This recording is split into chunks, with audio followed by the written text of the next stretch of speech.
Iconic Sonics, and today I think an iconic Sonic, and it's funny you think back to 95, 96, and a lot of names come to mind. You're certainly Gary and Sean right at the top, and you think of Nate and Det, and you think of a lot of people. There's a guy who came into the mix that year, and he's our guest today, and he brought a real needed element, I think, to that team. Frank Brickowski, it's great to see you and hear your voice again, man. Thanks a lot for doing this. Great. I enjoy these things, especially around the Sonics. So I'm good. You don't have to thank me for nothing.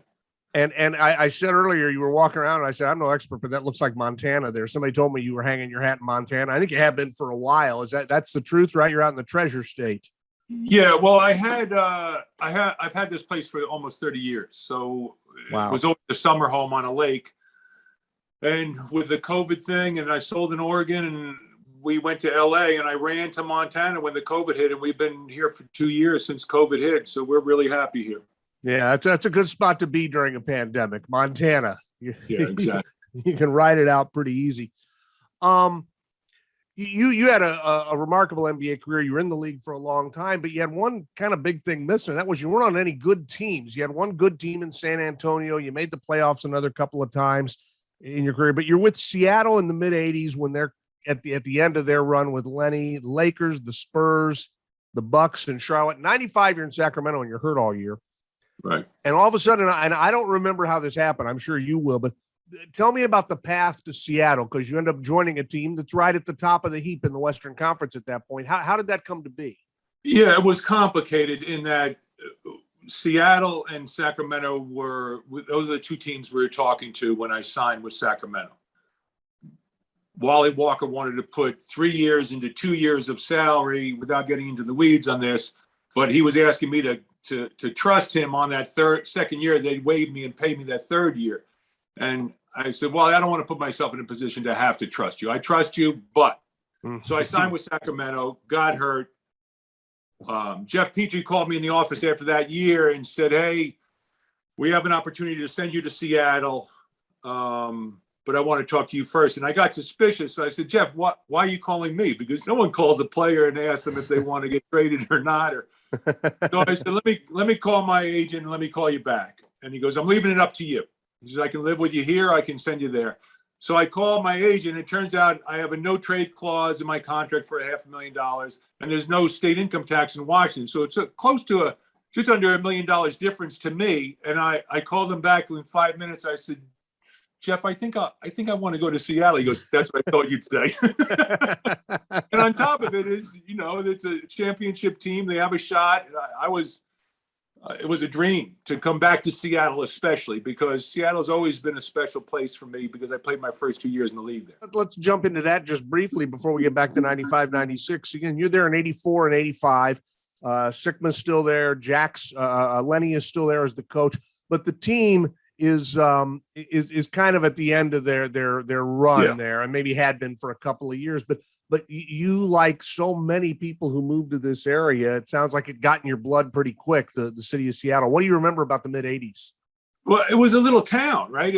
I grew up in New York, 20 miles outside the city, so I know what a big town looks like. And Seattle was a cool little town back then. We were in Bellevue. There was nobody in Bellevue.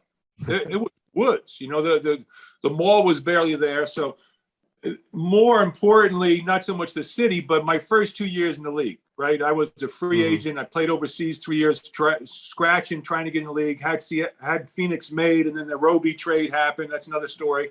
But to be back in Seattle after those first 2 years, and I was nobody coming out of the woods trying to get in the league.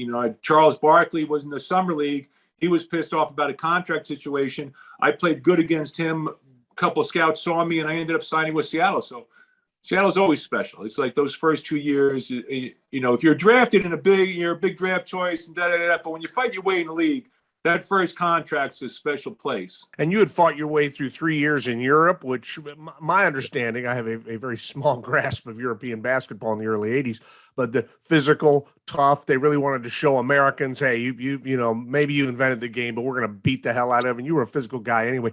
So you literally had fought your way to get this chance with the Sonics. Yeah, no question. Like I said earlier, I played the previous year with Phoenix in the summer league and had that team made. I was told I had it made. Then they traded Dennis Johnson for Rick Roby, and Rick Roby plays my position. So I was back to the drawing board and trying to find a job overseas. But Seattle, I don't know. I didn't realize this, how emotionally attached I was to having a team in Seattle until there wasn't a team in Seattle. Right? I didn't connect the dots on how emotionally attached I was to the city and to the team and to the fans, especially. Man, that place. How does that city not have a team? It's just crazy.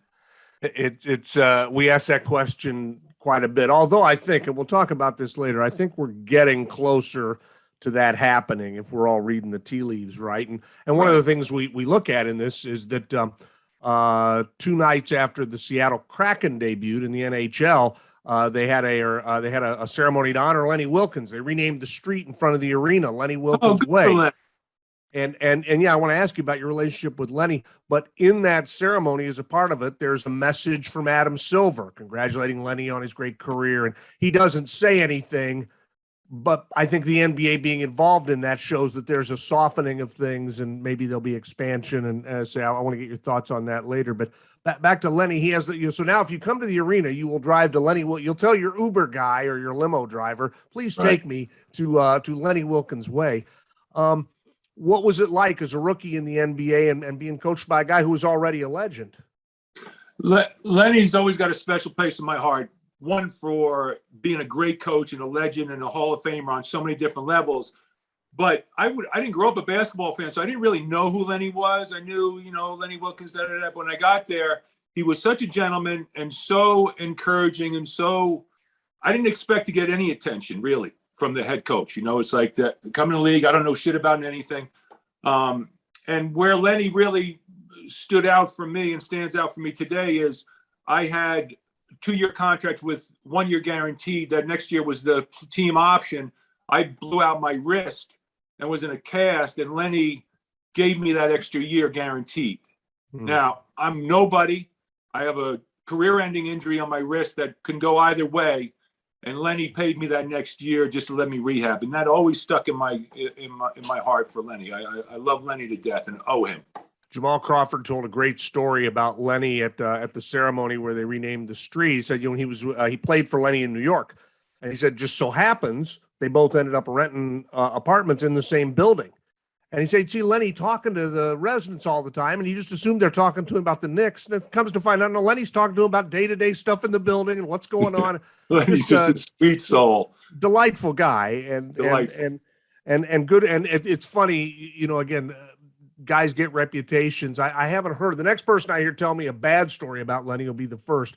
And so many of them have stories like yours, where it's like Lenny, maybe because he was a player, I don't know, he's a good person, and he tried to take care of other people. And so I'm going to try to help you out here. Yeah, he was a good person and a great, great coach. And he was a better person than he was a coach and a player, if you can believe that.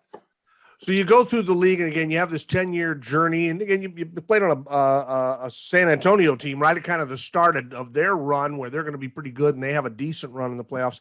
But you never really got with a team that maybe had a chance. Now, all of a sudden, in 95, 96, you arrive in Seattle, and they're a little bit thought of by those of us covering them at the time and by fans as damaged goods. They blew that series to Denver. I don't know if they blew the series to the Lakers. Lakers were pretty good, but nevertheless, 2 years in a row, they're eliminated in the first round. Did you notice that when you came in? I know you talked. I went back and read a lot of newspaper articles about your time here, and you talked about trying to infuse toughness into this team. And there were tough guys on this team, but they'd been through some bad things. Did you notice that as part of the team's psyche? No, but I mean, I didn't think that much through it. In a sense, I think my kind of player was kind of being moved to the side. A lot of teams didn't have a tough player. A lot of teams were easily taken advantage of if you just came at them hard and tough and didn't quit. A lot of guys lack tough. A lot of teams lack tough in one incident, but it goes away over the course of a game. And if you stay at it, the teams usually fold physically, I believe. And that was back in the day when if you went to the hole, you paid a price. And I was the one extracting that price along with David, along with Sam, along with Vinny Askew. We had some tough guys in the team, but when you commit to that toughness and you bring it every night, the team kind of falls into place. And it could have been me. It could have been anybody like a Rick Mahorn or a Charles Oakley that brings that team together in that sense. Look, if Frank's going to fight all night, we're going to fight all night. Or if Vinny's going to fight all night, we're going to fight all night. We're going to be behind him. So if I brought that to the team, great. And I think I did to some extent. Well, where it really showed up, when we think about the 96 playoffs, you tend to go to the finals or you go to the Utah series, but there was a real important series in the first round against Sacramento. And here the storyline is Denver upsets the Sonics in 94. The Lakers upset the Sonics in 95. Now it's Sacramento. Game one of that series, Sean Kemp doesn't play because he had gotten in a fight in the Denver game at the end of the regular season, so he's suspended for a game. But you guys win. So now it's like, all right, Sean's coming back for game two. It's going to be easy. You guys are going to get 2-0 on Sacramento and finally put this ghosts of the first round failures in the past. And of course, Sacramento doesn't play by the script and wins in Seattle. It's 1-1. Everything goes down to Sacramento. I don't know if I ever saw a building hotter than that building at the start and really for that entire game three. And you had been there for a year. You didn't play because you were hurt, but you knew how those fans were. They were wild. They still are. They're great fan base. Let me interrupt you for 1 second. Some guy was yelling at me from the second row. Where were you last year, Brickowski? Where you suck? Where were you last year? Where were you last year? And I finally had enough, and I turned to him and I said, I was at the bank cashing the checks you gave me. He just had this look on his face for 2 long seconds, and he started laughing. they were great fans. They were wild that night. And in the fourth quarter, the Kings have you guys on the ropes. And the feeling on the sideline, I'm not in the game, so I don't have any feel for what's going on the floor. But on the sidelines, one row behind the bench, the feeling is, oh, man, here we go again. They're going to fall down 2-1, and with this crowd, there's no way they're going to win game 4, and the storyline, and George is going to be gone, and the storyline is going to be they never could win the big one. You and Hawk both hit 2 huge shots. Yours both came when the Kings were up 8, and you cut it to 5, and then you come back later and do the same thing, cut it to 5. And then little by little, you guys kind of overtake them and you get the win. And afterwards, everybody kind of came to you and you talked about, you had felt kind of a sense of trying to show these guys, we got to break through. We have got to break through this because we talk about physical, but there's mental toughness too. And I thought, I don't know what your memories of that game are, but I don't know. Maybe the Sonics win it if you're not there. I'm not sure they do based on how you played in that fourth quarter. Yeah, I remember specifically. I remember the attention the shot got. Hawk and I wasn't privy to all this stuff, so I didn't expect to get that ball back. I remember I was on the wing, just a little bit out of the corner, and I'm swinging the ball. No, I'm the third or fourth option on this team. I'm not or an option at all. I didn't expect to get the ball back. When I went to swing it again, that pass was covered, and I want the shot, but I know my job's get it to the better players, right? So I was immune to that pressure, and that pressure can get to a player. So I took the shot, and luckily it went in. I went into Gary St. Jean's office after the game and apologized to him. I said, Gary, I'm so sorry. What did he say?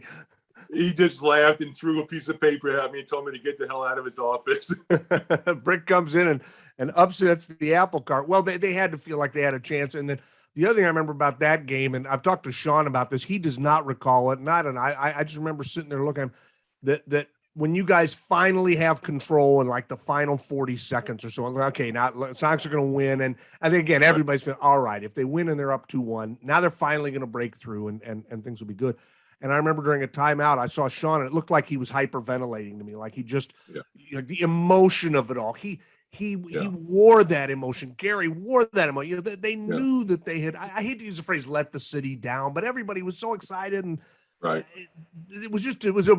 game 3 against Sacramento, it gets forgotten a little bit because of the Utah series and the Chicago and the finals. But man, that was a wild game that night. Yeah. No, Gerg always says that shot or those shots or those moments for us as a team is what allowed us to go and make the run we did. But I always had issue with George because my minutes got cut after that series. And really, I didn't get my minutes until, in the finals, and I got some minutes, but I've always had an issue with George around that. I thought I deserved to get those minutes, but I couldn't argue with it because we were rolling. And Sean put the team on his back and carried us right to the finals. I mean, Gary played well and Dad and all those guys, but Sean was the beef and the muscle that got us to where we that year's finals. You guys win the Sacramento series, and yeah, to your point, I'll jump on the George bandwagon here. Hey, what the hell? You didn't play a minute in Game 4 after you saved their bacon in Game 3. Yeah. You don't play in Game 4. I didn't play. How's that possible? I don't know. George is George, and I couldn't argue with the success. So if we were losing, he would have got an earful from me. But kept my, played a team player, and I was playing 18 minutes a game, 20 minutes a game, and then I went to nothing. Mm-hmm. I was like, okay, well, a lot of coaches do that in the playoffs. They tighten up, and they run with their guys. Their 6 or 7 guys. And, that I couldn't argue with George. I didn't say a thing. The next series, and again, I've always thought it showed that it was like a champagne cork coming out, that there was so much pressure on the guys who had been there for a couple of years. And as you say, you weren't privy to that. You beat Sacramento, and then you go and you face the 2-time champion Rockets, and they're fading a bit. Nevertheless, you sweep them. And you sweep them pretty easily. You don't blow them out, but you're never in danger in any of those 4 games. And I thought, boy, there you go. That's the team we've seen over the years. Exactly. And that was Sean. Sean had a series that was just crazy. No matter what happened in the play or the possession, we threw it to Sean, and Sean carried us. Right, we'd run our plays. I remember it specifically. Sean just throw to Sean, get the ball to Sean. We don't care what play it was. When I was with the Spurs, Walter Berry couldn't remember any of the plays, so we just said pass in Game 4, which meant pass the ball 4 times, and when Walt catches it, get out of the way. And it was sort of like what we did with Sean in the Houston series. Like, okay, let's pass it around a couple of times and give it to Sean. Brent Barry once told me that the Sonics offense was he runs to a corner and sticks his finger in his nose and waits to see what Gary's going to do with the basketball. And more than likely, he was taken to the hole and he couldn't score. He gave it to Sean. So the Houston series, I think retrospectively, it was important that you guys played the way you did, because coming up next is Utah, and they were a real great rival for this franchise. And you did play some in that series, and that's just the classic NBA 7-game slugfest against those guys. And it was a slugfest. I remember Vinny and I would come in roughly around the same kind of rotation when George was back to using me in that series, and John Stockton, we wanted to hammer his ass, and we did. At one point, I gave him a shot, and I would go in with my hands towards the ball, but I'll catch you with an elbow or two if you came in where you weren't supposed to be. And I caught him high, and Vinny caught him low, and I cut his eye, and he had blood dripping down the side of his face, and he was yelling at me, "That's all you can do anymore, Brick. That's all you can do." I said, "Yeah, but I'm pretty good at it still. Go fix your eye." You're grossing me out here. Get a bandage on that thing. Do you, as you watch the game today, it's a different game, and every generation goes, well, when I played, it was much more physical. Yeah. And I mean, these guys in 20 years will be telling us the same thing. But there's no doubt, without the hand checking, they don't allow near the physical stuff they used to. Do you miss that side, or do you like today's game? I love the athletics of it. I love seeing the guys fly to the hole like everybody else does. But there's nowhere on the planet where you can walk onto a basketball court and be protected like you are in the NBA. Right? And that means if I'm on a playground in whatever city and I'm a guard and I come and challenge a big man, I'm more than likely going to take a shot or get hit or have basketball played. So my issue has always been with David Stern. David Stern was a close personal friend of mine, and I love him to death. But I resented that he made us all a ton of money, right? He bought in his genius marketing machine, and he brought the NBA to where it was today. Right. So with that came, prior to him, if you were a superstar, you earned your superstar stardom by winning championships. That was the only way to be a superstar. Magic, Larry, Michael, everybody. Now here comes David with his marketing machine and says, Anthony Hardaway, if you can sell sneakers and Wall Street likes you, we like you, we'll make you a superstar. So that's where the line is for me, is a lot of these guys were just produced and marketed and became superstars when they really didn't earn it. And a lot of people agree with me in that sense. And then they handed the game over to the athletes, the two guards, that Steph Curry's, the whoever, right, just fly into the hole. And I'm like, where's the hit? And the fouls I used to commit, I didn't try and hurt anybody. Those are flagrant. I'll be suspended for 1 or 2 games for a normal foul, right? And the guards expected it. There was Mark Price. He was a tough little son of a bitch. He came at you. You had to match him, right? You had to hit him. So there were a lot of guards like that would come in the lane and take the hits and they were just little studs. As you guys wrap up that Utah series, epic Game 7, the city exploded. That was one of the great parties in Seattle history that night. I'm sure you guys were partaking as well. You've got a couple of days before the finals start. We'll get to the finals in the second segment, but in the wake of the Utah series, and you're looking at the Bulls, and it's Michael and Scotty and Phil and the whole bunch of them, and they've won 72 games. Athletes are wired to think they're going to win. So you guys, I'm not going to say, oh, did you think you could beat the Bulls? Why did you think you could beat the Bulls at that point? What was it in as you looked at the finals that made you think the Sonics are going to win? We had all the pieces, right, to match the Bulls, to play honest up against them, and Dead and Kukoc and Longley and Sean and Dennis and the whole bit. The whole thing with Dennis and I got way too much attention in my mind. It wasn't deserving of that attention. Where the attention should have been placed is on, can Dennis Rodman stop Sean Kemp?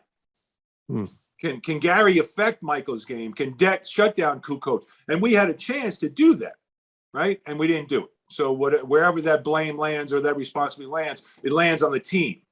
And we weren't able to accomplish it. But we sure had a fun series. My God, I remember the soldiers coming out of the rafters on these rappelling lines.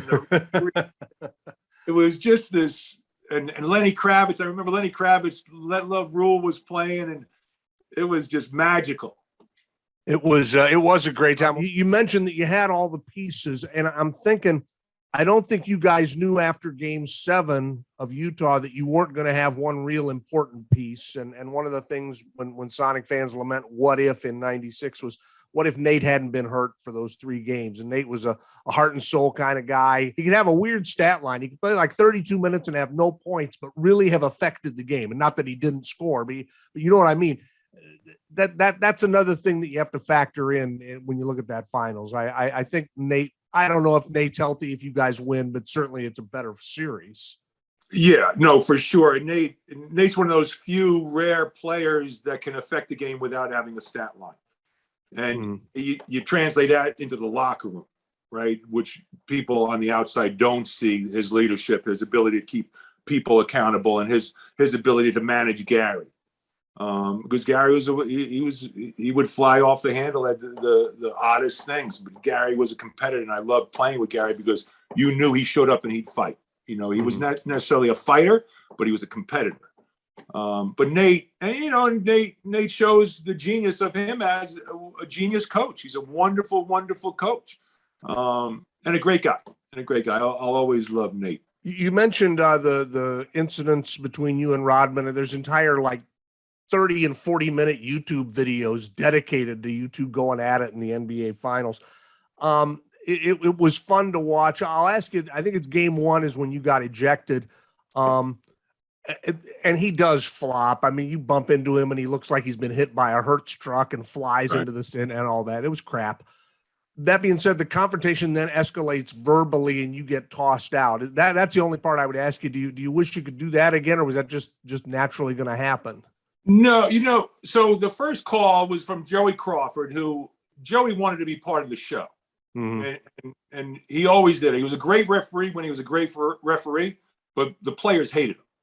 The players hated him because he was a bully. So he makes that first call as a flagrant. Jack Haley's getting up and talking smack from the bench in street clothes. I tell Jack just to shut up and sit down. And he gives me a technical for that, the second technical.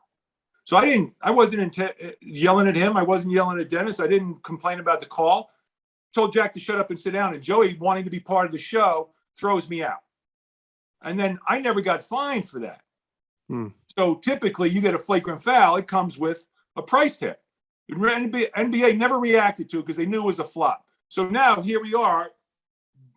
He's able to flop and get a call. How does that help? How does that work?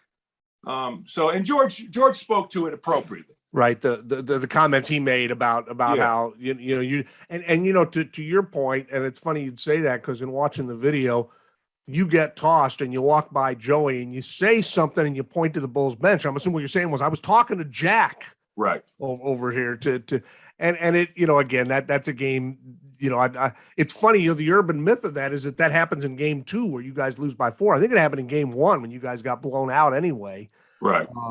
And it was, Rodman, he had that ability to do those things. I thought it was interesting, and I'll ask you what you thought about The Last Dance, which, spent some time on the 96 finals in addition to everything else, but it really did show that guy's, and again, people either loved him or hated him, but his ability to impact games. And he was, what I always thought was he's a pretty damn good player. It was a shame that the flopping was a part of it, but it was part of his game.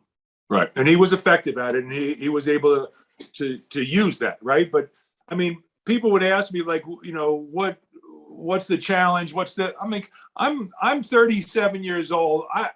I'm trailing my career. This guy is pound for pound the best rebounder ever to play the game. Mm-hmm. I don't care who you are.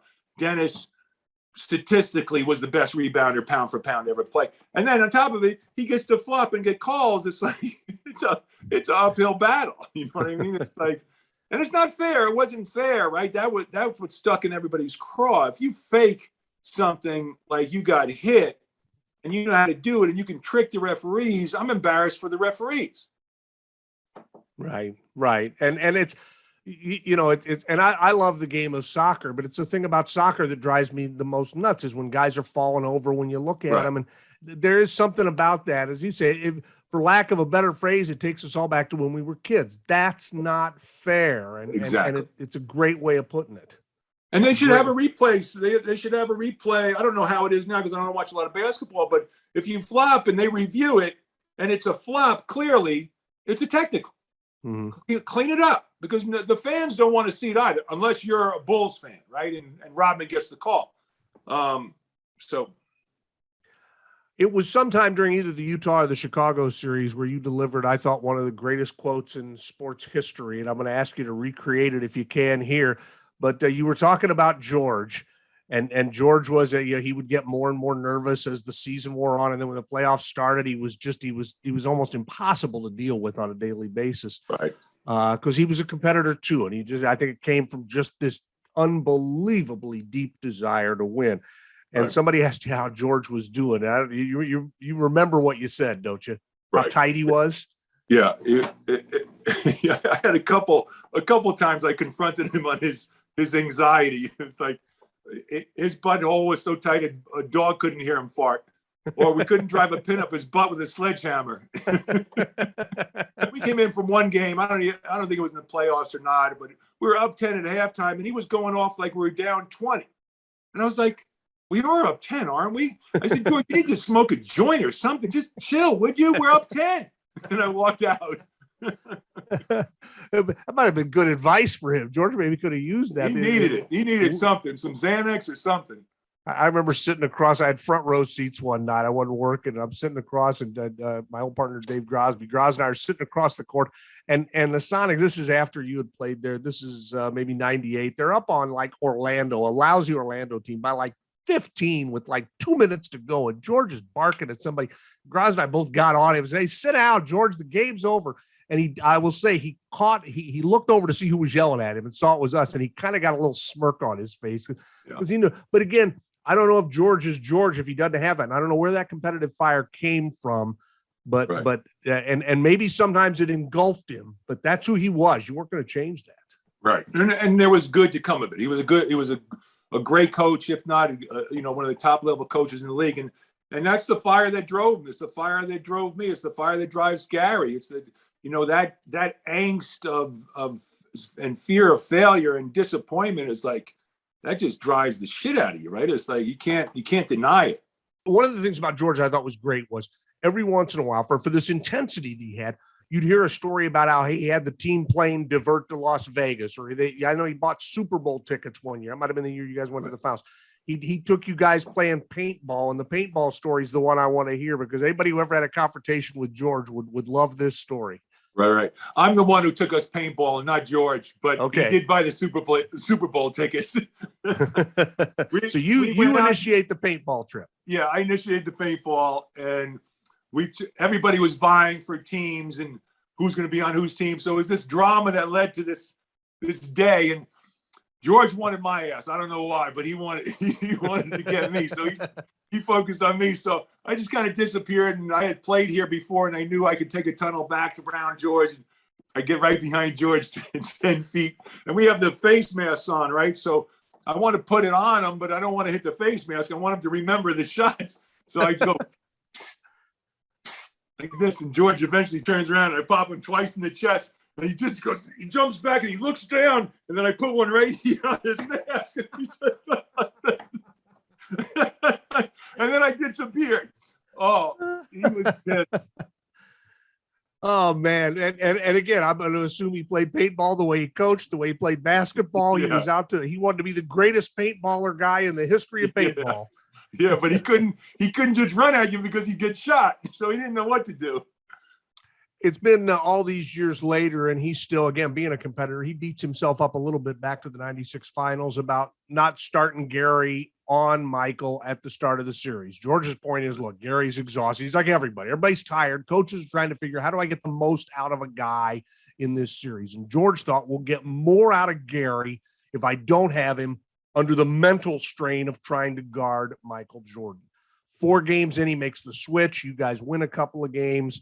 The Bulls end up winning in 6, but Jordan's numbers go down a little bit in those 2 games where Gary's on him.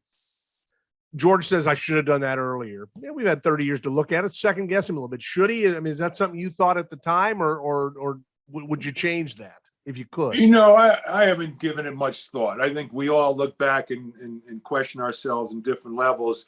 Sure. My reaction is you go with what got you there. If Gary started every game and we put him on the best player on the other team guard wise, that's what you do. But I don't think it affected the series as much as maybe he thinks or maybe people think. All you got to do is put Gary in, right? And Gary's going to compete. But I remember not liking it. I remember going, no, if it's not broke, don't fix it. Let's go with Gary. Let's go. Mm-hmm. And I remember that, the league lets Michael get away with a lot. I remember the first time Gary covered him, Michael came down, put an elbow right in Gary's chest hard, and the referees just kind of looked the other way. And, that's superstars in this league. It is, right? They get the calls. You guys are a part of that Bulls legend. I mentioned The Last Dance earlier. I enjoyed covering the league in the 90s because it did. Financially, it exploded. Culturally, it exploded. I thought the best thing about The Last Dance was it really showed, and this wasn't just true in Chicago. It was big in Chicago because they were the team, but you went to a lot of places where this was the case. So what I'm talking about is celebrities back in the locker room. You come around a corner, you run into a movie star or a politician or a rock star.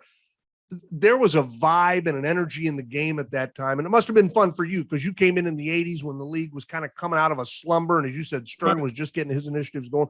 What do you remember about the 90s and the culture and financial impact of this league as it exploded? Let me say this before I get started is the line of the social media presence and not having the social media presence at that time and the innocence of it. If you can imagine, I'm using a word innocence in describing that kind of hoopla and that engine that drove it. And, Jesse Jackson and Jeff Ament from Pearl Jam was a close friend of mine, Eddie Vedder and Hootie and the Blowfish. It goes on and on and on, the attention it got. And it was pure in the sense that they came to the game and they didn't have their phones. They didn't have Instagram or nothing like that. So when you met somebody, you met somebody. When you interacted, it was an honest interaction. It was what it used to be, right? Now it's here. And it's like, yeah, I don't know. And then the players too, and the pressure they're under now today. I was in charge of the mental wellness programs for the last 14 years, the Players Association, along with the NBA, and the players struggle. I'm getting off on a tangent here, but today's game is tough, man. When we went out for a birthday party, there might have been a camera in the club because someone's birthday was happening. Now, the players are under such scrutiny, and it's sad to see. You know, it's funny because we had Jeff on last year, and he told a great story that wouldn't have been possible in this day and age, or it would have been, but it would have blown up and become something that it wasn't. He and Eddie are both friends with Rodman. So they're out, and I think it was in Seattle during the finals, and they take him out. And Jeff's like, I'm going to take this guy out, and I'm getting him loaded, and I'm going to impact the game. I'm going to get him so drunk that he's hungover the next day.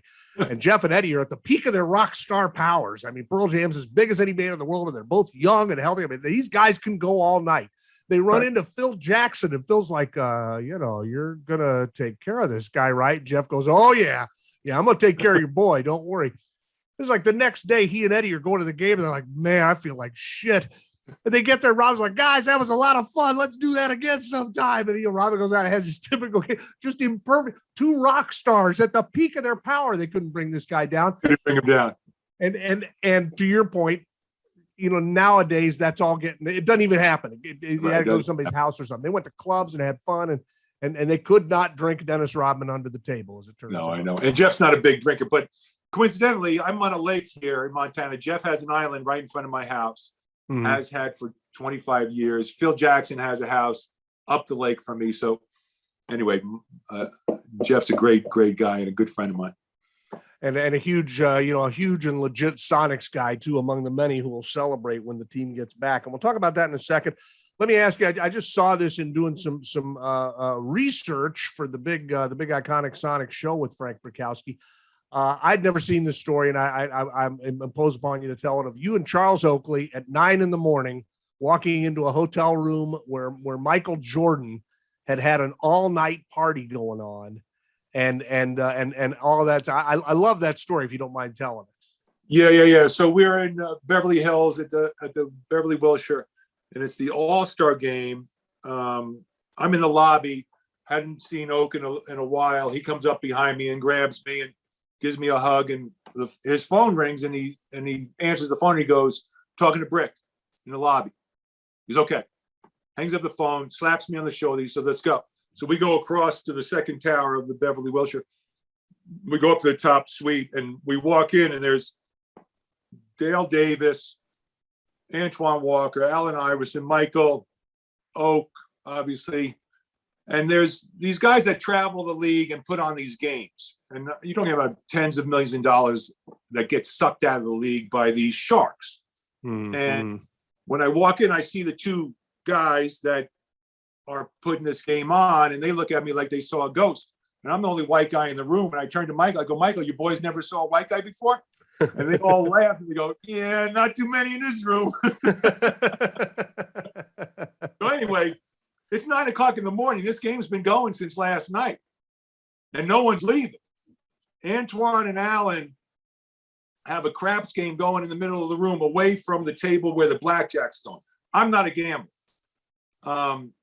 So they're going back and forth. Antoine runs out of cash, and there's a pile of money on the floor, and they're going back and forth. Antoine runs out of money and takes his watch off and throws his watch into the pile and says, that's $450, that's $450, that's $450, meaning he spent $450,000 on this watch. And Allen looks back at us. He turns his head and he looks back at us and he goes, he might have paid $450 for that watch, but he ain't getting $450 for that watch.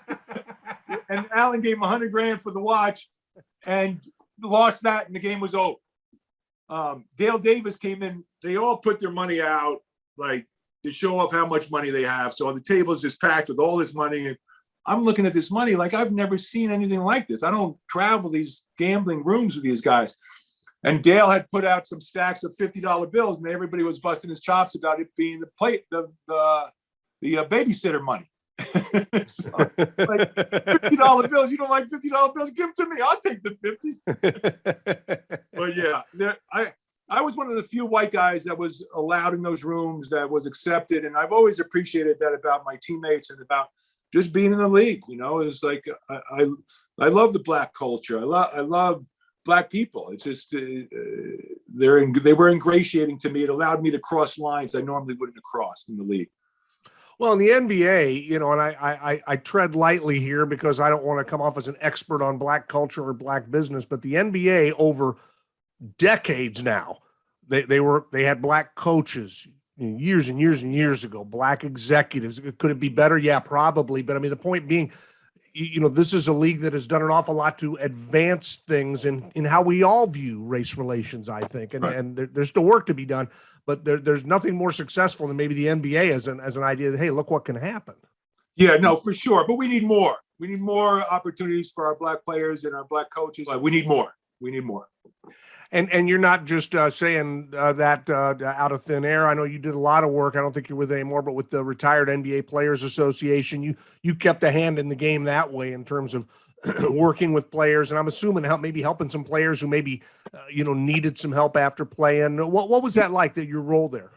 So I was at the Players Association, not the Active Players Association, not the retired. So I was in charge of the mental wellness programs, which we all played a part in it, but it was speaking because I suffered from depression when I retired. It was 5-6 years after I retired. I went to rehab for depression and battled my way out of it and got onto a different path and shared that with a lot of players. And I think a lot of players struggle when they're playing with depression and anxiety, especially now with social media and after they're done for sure. And I warn players about that transition out. And I say, look, if I had been in combat, not to compare this to combat, but if I had been in combat and I told you what combat was like, you understand those words intellectually, but you don't understand until you've gone through it.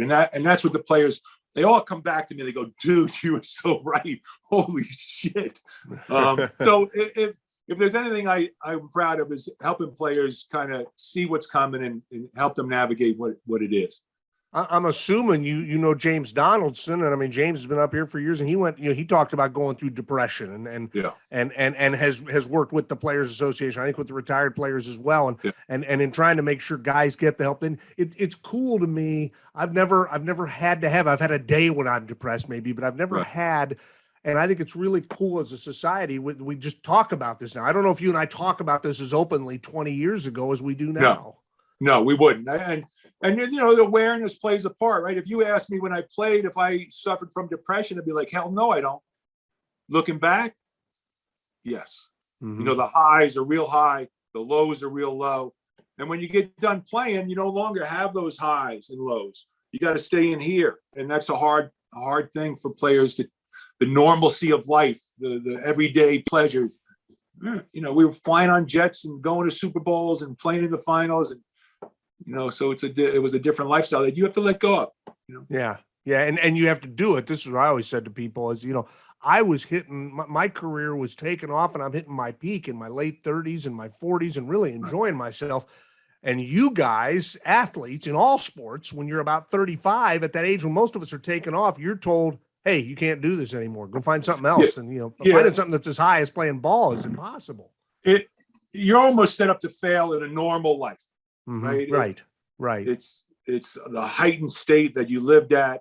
And then in defense of our players, the Antoine Walkers and the guys who have lost their money and struggled to manage their finances, people and fans are so quick to criticize, but yet I use this as a blanket response. If I took you when you were 19 or 20 years old and handed you $50 million, how does your life play out? No one does well with that. No. Yeah. You look at lottery winners, you look at inheritors, you look at anybody who comes into money fast struggles. And faces pressures those of us who never had that don't understand or can't conceive of. Yeah. And the questions that come up for you are deep psychological questions. Well, why is everybody treating me differently? Why can I trust him as a friend? He wasn't my friend yesterday, but then I signed this deal and now I have all these friends. Those are deep questions. When you don't have money, the questions that come up are, will I have a nice car or not so nice car? Will I have a nice house or two houses? Those are simple questions, but players struggle. I've been betrayed by, I don't know, 10s, 20, 30, 40, 50 people in my life, deep betrayals over money. Wow. So how do you trust the normal Joe if you can't trust your closest friends, your family? I have been betrayed by my brothers and sisters. And so it's a tough road that a lot of people don't see the underbelly, right? Yeah. It's easy to sit there and think I sure would love to Oh, be at an yeah. all-night poker party, no, but Oh, yeah. it's not always that. And you see us when we come into town for a game, right? But we're on a plane landing at 4 a.m., getting up at 12, trying to have breakfast, trying to get food in your stomach, trying to get a rest before the game. If you have a game, it's a grind that just never stops. So I don't know that fans really appreciate the grind that it is, and when the private jets came into play, it was almost a negative for me because when we flew commercial, we flew that first flight out the next morning at 6:30 or 6 o'clock. So we knew, I knew I could get my rest, 5 hours or whatever, go out and have a little fun, get 5 hours of sleep and be on that plane and have my sleep pattern where I wanted it. When the private jets came into play, the teams wanted you on the plane instead of in the street. Right. So even if they didn't have to leave that night, they left that night because they didn't want you out partying. And that really threw a wrench into getting normal sleep for a lot of players. I could never sleep on a plane. I need to say that, but anyway. One thing before we go, and I appreciate all the time. You're very generous, Frank, and it's great to connect with you again. There's a belief in Seattle. We touched on it at the start. They renamed the street Lenny Wilkens Way. There's a belief the NBA is going to come back here. I don't think it's coming next year, but I think it's a couple of years. I think it's closer than it's ever been. I never would have thought when the team left, I thought this is going to be like the Cleveland Browns. It's going to be 2 or 3 years, and there's going to be a team back here, and it'll be a little blip. I never thought it would be this long. One of the things we all believe is that the league will expand, and our thinking is this. And I want to ask you, as understanding the business of the league the way you do, and from a player's perspective, the pandemic has sucked a lot of money out of a lot of things, including the NBA. An easy way for them to get some of that money back would be to add 2 franchises at billions of dollars, what the expansion fee would be. Granted, now you have to split everything 32 ways, but the billions of dollars would overcome that. If that's all true, I'm assuming the players would be 100% in favor of expansion because it creates 24 or 26 more jobs within the NBA. Is there any caution to that? Would players in any way say, hang on, do we need to expand or not? Yeah, I don't know that the players are cognizant of it like that. You kind of just show up and you play and you have the teams you do. I think from a business aspect, you have a viable, thriving basketball market. And you can't necessarily say that about some teams nowadays. At Sacramento, that market is OKC. That market is the Memphis team. Is that? I don't know. I can't answer those questions. But I know one thing: Seattle deserves a team and wants a team.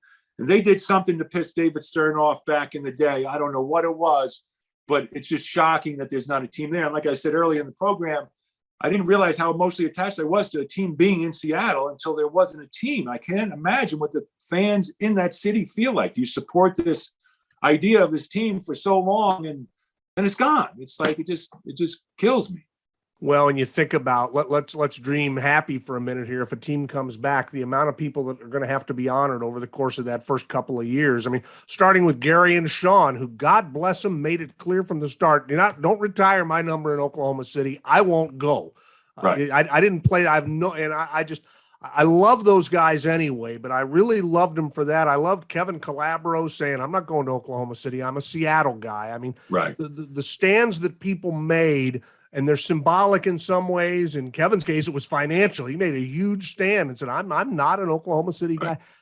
I think there's a lot of people that have that emotion because it was 40 years here. It wasn't like it was 10 years, 40 years of support and a championship and great crowds. And that means something. I think it means something to the players as we find out. And it does. When we have this conversation and every fan is included, when you talk about that opening night, when we do get a team back, I get goosebumps. Like, who wouldn't? If you're a Seattleite and you love sports, whether you're a big basketball fan, a baseball fan, a football fan, Seattle deserves a team. And I think the more people that speak to it and the more players that speak to it, the better chances are.